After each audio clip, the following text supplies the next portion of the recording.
MLA గారు లేరని అంత ప్రశాంతంగా ఉన్నట్టుందా? ఎమ్మెల్యే లేదా? లేరండి.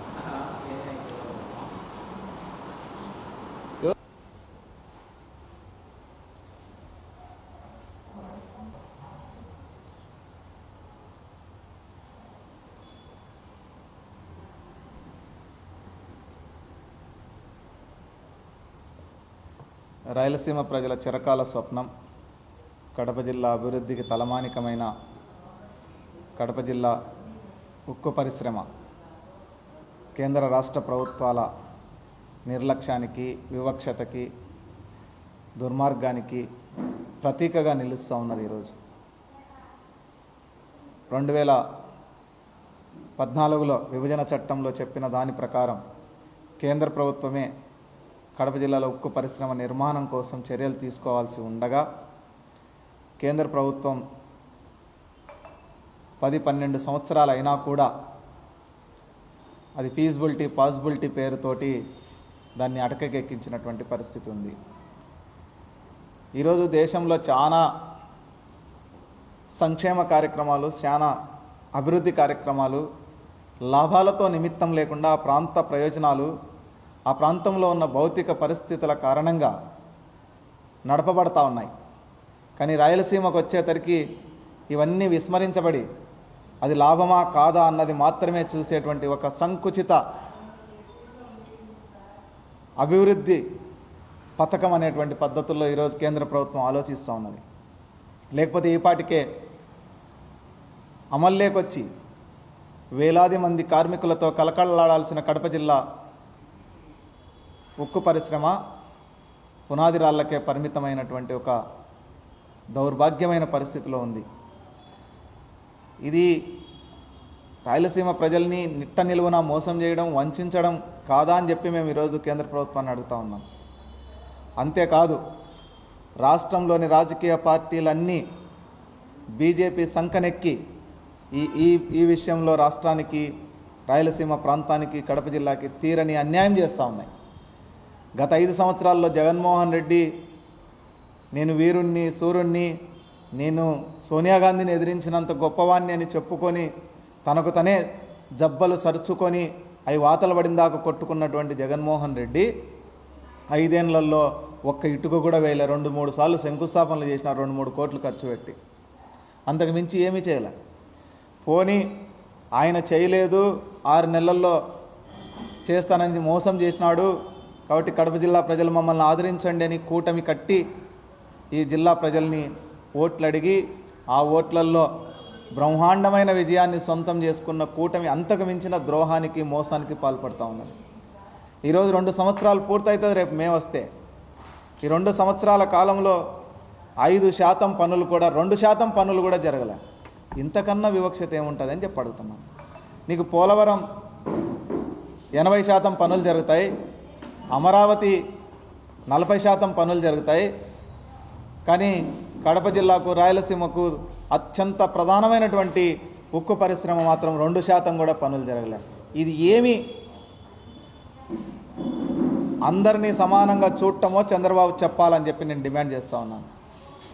మీరు చెప్తున్నది ఈరోజు పోలవరానికి 50,000 కోట్లు ఖర్చు పెడుతున్నారు, అమరావతికి 1,00,000 కోట్లు ఖర్చు పెడుతున్నారు. పోలవరము, అమరావతి 2 కోస్తా ప్రాంతంలోనే ఉన్నాయి. మరి రాయలసీమకి ఎక్కడ? ఈ రెండింటిలో రాయలసీమ ఎక్కడుంది అని చెప్పి మేము అడుగుతున్నాం. రెండో వైపున ప్రతి పథకము, ప్రతి ప్రాజెక్టు, ప్రతి జీవో రాయలసీమ కోసమే ఇస్తున్నామని చెప్తారు. పోలవరం ఎందుకు కడుతున్నారా అంటే రాయలసీమకు నీళ్లు తేవడం కోసం కడుతున్నామంటారు. పట్టిసీమ ఎందుకు కడుతున్నారా అంటే రాయలసీమకు నీళ్ళు ఇవ్వడం కోసం అని చెప్తారు. లేదు, కేంద్ర ప్రభుత్వం దగ్గరికి వెళ్ళి మా దగ్గర ఒక వెనుకబడ్డ ప్రాంతం ఉంది, అత్యంత కరువు ప్రాంతం ఉంది, వలసలున్న ప్రాంతం ఉంది, ఆత్మహత్యలున్న ప్రాంతం ఉంది, కాబట్టి మాకు దండిగా నిధులు ఇవ్వండి, మాకు ప్రాజెక్టులు ఇవ్వండి, కరువు సహాయక నిధులు ఇవ్వండి, లేకపోతే వెనుకబడిన ప్రాంతాల నిధులు ఇవ్వండి, లేకపోతే అభివృద్ధి కోసం నిధులు ఇవ్వండి, వెనుకబడిన ప్రాంతాల అభివృద్ధి చేయాలా మేము అని చెప్తారు. ఇప్పుడు మీరు చెప్పండి నాకు అని చెప్పి మేము అడుగుతా ఉన్నాం. ఇదే ప్రభుత్వం అమరావతి, పోలవరంలో 80% నిధులు ఖర్చు పెట్టింది, అమరావతికి 40-45% నిధులు ఖర్చు పెట్టింది. ఈరోజు అదే ఉక్కు ఫ్యాక్టరీ కోసం 2% నిధులు కూడా ఖర్చు పెట్టలేదు. ఇది న్యాయమేనా, ధర్మమేనా చెప్పమని చెప్పి అడుగుతున్నాం. ఈ లెక్కన మీరు 2 ఏళ్లకు 2% నిధులు ఖర్చు పెడితే 100% నిధులు పెట్టడానికి 100 సంవత్సరాలు కావాలా? అంటే 100 సంవత్సరాల తర్వాత కానీ కడప జిల్లా ఉక్కు పరిశ్రమ పూర్తి కాదా అని చెప్పి మేము అడుగుతున్నాం. ఒక్క ఉక్కు పరిశ్రమ విషయంలోనే కాదు, రాయలసీమకు సంబంధించిన ఏ ఒక్క విషయంలోనూ జగన్మోహన్ రెడ్డి ప్రభుత్వానికి భిన్నంగా చంద్రబాబు నాయుడు ప్రభుత్వం, కూటమి ప్రభుత్వం పోతుంది అని చెప్పడానికి ఏమీ లేవు. ఈరోజు మీరు ప్రాజెక్టుల విషయంలో చూడండి. ఈరోజు రాయలసీమ ప్రాంతంలో మేము నీళ్లు నిల్వ తెచ్చిపెట్టినాం. పెద్ద ఎత్తున వరదలు వస్తే నీళ్లు నిల్వ తెచ్చిపెట్టి మేము సాధించినామని చెప్తున్నారు. ఒక్క ప్రాజెక్టుకైనా కాలువలు ఉన్నాయా అని చెప్పి అడుగుతున్నాం. తెలుగంగలో నీళ్లు ఉన్నాయి, దాని కింద కాలువలు పారిస్తున్నారా? గండికోటలో నీళ్లు ఉన్నాయి, దాని కింద కాలువలు పారిస్తున్నారా? సర్వరాయ సాగర్లో నీళ్లు ఉన్నాయి, దాని కింద కాలువలు పారిస్తున్నారా? పైడిపాలెంలో నీళ్లు ఉన్నాయి, దాని కింద కాలువలు పారిస్తున్నారా? ఎక్కడ ఒక్క ఎకరాకైనా మీరు అదనంగా నీళ్ళు ఇచ్చినట్టు ఈ 2 సంవత్సరాల కాలంలో చెప్పగలరా? లేదు. మూడో విషయం ఏంటి? అభివృద్ధికి సంబంధించి, పరిశ్రమలకు సంబంధించి, లేకపోతే నిధుల కేటాయింపుకు సంబంధించి 41% జనాభా ఉన్నటువంటి ఆంధ్రప్రదేశ్ రాష్ట్రంలో 41% జనాభా వాటా ఉన్నది రాయలసీమ ప్రాంతానికి. నువ్వు 41% నిధులు ఖర్చు పెట్టాలి కదా. 1 కోటి ఎకరాలకు పైగా భూమి ఉంది ఇక్కడ.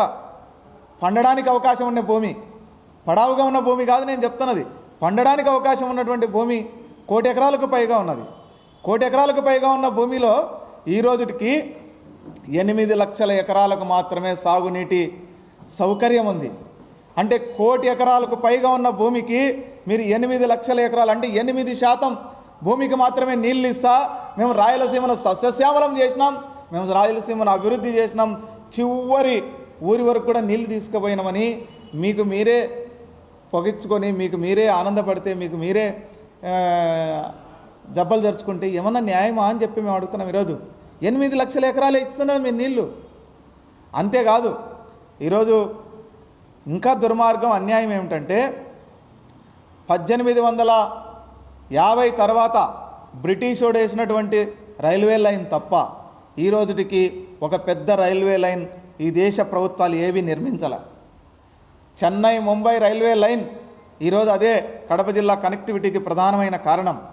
ఆ రైల్వే లైన్ వేసింది భారత ప్రభుత్వాలు కాదు, బ్రిటిషోడు తమ వాణిజ్య అవసరాల కోసం వేసుకున్న లైన్ అది. ఈ రోజుకి ఈ కేంద్ర రాష్ట్ర ప్రభుత్వాలు రాయలసీమ పట్ల ఎంత వివక్షతని, ఎంత దుర్మార్గానికి తెగబడుతున్నాయో చెప్పడానికి ఇంతకన్నా ఏం ఉదాహరణ కావాలని చెప్పి అడుగుతా ఉన్నాం. 75 సంవత్సరాల స్వాతంత్రం తర్వాత కూడా రాయలసీమ వాడు ఈ దేశంలో భాగమని మీరు గుర్తించకపోతే మేము ఎవరికి చెప్పుకోవాలా? ఒక 100 కిలోమీటర్లు పెద్ద రైల్వే లైన్, ఒక 500 కిలోమీటర్లు ఒక పెద్ద రైల్వే లైన్ వేసినామని ఈ కేంద్ర రాష్ట్ర ప్రభుత్వాలు చెప్పగలవా? ఇట్లాంటి అన్యాయాల్ని ప్రశ్నించడానికి ఈరోజు ఆర్ఎస్ఎఫ్ ఒక చిన్న సంఘమే కావచ్చు, ఒక మంచి ప్రయత్నం చేస్తున్నది. రేపు 11, 12, 13 తేదీల్లో బైక్ యాత్ర నిర్వహిస్తున్నది. ఈ బైక్ యాత్ర ద్వారా ఇట్లాంటి విషయాలన్నింటినీ రాయలసీమ ప్రజానికానికి, కడప జిల్లా ప్రజానికానికి విస్తృతంగా ప్రచారం చేస్తాం, చెప్తాం, చైతన్యవంతం చేస్తాం. ఆ చైతన్యవంతం చేయడంలో ఈ పాత్ర పోషిస్తున్నటువంటి ఆర్ఎస్ఎఫ్ సంఘానికి, దానికి నాయకత్వం ఇస్తున్న ఓబులేస్ని మనస్ఫూర్తిగా అభినందిస్తున్నాను. తప్పకుండా ఈ జిల్లా ప్రజలు ఆర్ఎస్ఎఫ్ బైక్ యాత్రను ఆదరించాలని, దాన్ని జయప్రదం చేయాలని, చేయడం ద్వారా మాత్రమే ప్రభుత్వాలకు తగిన బుద్ధి చెప్పడానికి అవకాశం ఉంటుందని చెప్పి నేను విజ్ఞప్తి చేస్తా ఉన్నాను. ఇట్లా మనం చైతన్యవంతం లేకపోవడం వల్లనే ఈ ప్రభుత్వాలకు చులకనైపోయినాం, ఈ రకంగా మనల్ని నిర్లక్ష్యం చేస్తున్నాయన్న సంగతిని కూడా ప్రజలు కూడా గుర్తించాలని చెప్పి ఈ సందర్భంగా నేను చెప్పదలుచుకున్నాను. కాకుండా ఇప్పుడు ఆర్ఎస్ఎఫ్ పెడుతున్న బైక్ యాత్రలో ఇది ఒక కీలకమైన డిమాండు. కడప బెంగళూరు రైలు మార్గం ఎంత 265 కిలోమీటర్లు అండి. ఇది మనం చైనాతో పోటీ పడుతున్నాం ఈరోజు. లేదు, 3వ ఆర్థిక వ్యవస్థగా ఎదుగుతామని చెప్తున్నాం. చైనా వాడు 450 కిలోమీటర్లు సముద్రంలో రైలు మార్గాన్ని 5 సంవత్సరాల్లో పూర్తి చేస్తే 265 కిలోమీటర్లు ఉండే నేల మీద రైలు మార్గాన్ని 15 సంవత్సరాలుగా 28 కిలోమీటర్లు పూర్తి చేసిన ఘనత ఈ కేంద్ర రాష్ట్ర ప్రభుత్వాలది. అసలు ఆ బెంగళూరు అనేది ఒక పెద్ద పట్టణం మనకి, దాంతో కనెక్టివిటీ పెరిగితే అనేక అభివృద్ధి కార్యక్రమాలు, లేకపోతే ఈ ప్రజలు అక్కడ వెళ్ళి పని చేసుకోవడానికి చాలా సౌకర్యాలు మెరుగవుతాయి. కానీ అది చేయడం లేదు. తప్పకుండా అన్ని వామపక్షాలు కలిసైనా, లేదు ప్రతిపక్ష పార్టీలన్నింటినీ కలుపుకొనైనా కడప బెంగళూరు రైలు మార్గం కోసం రానున్న కాలంలో ఖచ్చితంగా పోరాడాల్సిన అవసరం ఉంది. వాటి మీద కూడా మేము అందరం కలిసి పనిచేస్తాం. దీనికి రెలవెంట్ కాదు, ఈ సందర్భం కాదు. నేను చాలా కేటగారికల్గా చెప్తున్నాను. విజయ హోటల్ ఉంది. విజయ హోటలు కడప నగర నడిబొడ్డున ఉన్నది. కోట్ల రూపాయలు విలువ చేస్తుంది. అది ప్రైవేట్ వాళ్ళ చేతులు లేకపోయి 50 సంవత్సరాలు అవుతుంది. విడిపించగలిగిన ధైర్యం ఈ కార్పొరేషన్కు ఉందా? అట్లాంటి ఒక పదుల సంఖ్యలో కార్పొరేషన్ ఆస్తులు ఎందుకు కార్పొరేషన్ కార్యాలయం ముందర తీసుకొని ఎవరెవరికో లీజుకి ఇస్తున్నారు? మీరు తీసుకోగలుగుతారా ఈరోజు? లేదు. పెద్ద పెద్ద కాంప్లెక్స్లు, బాలాజీ కాంప్లెక్స్, ఇట్లాంటివన్నీ కూడా ప్రైవేట్ వాళ్ళ ఆధీనంలోకి వెళ్ళిపోతూ ఉన్నాయి. అవి పర్మనెంట్గా ప్రైవేట్ వాళ్ళకి ఇచ్చే కార్యక్రమం చేస్తే పీపీపీ పేరుతో ఏమని అర్థం? ఇప్పుడు మీరు విజయ హోటల్ 50 ఏళ్ళైనా ఎందుకు తీసుకొని వేరే వాళ్ళకి లేకున్నారు చెప్పండి.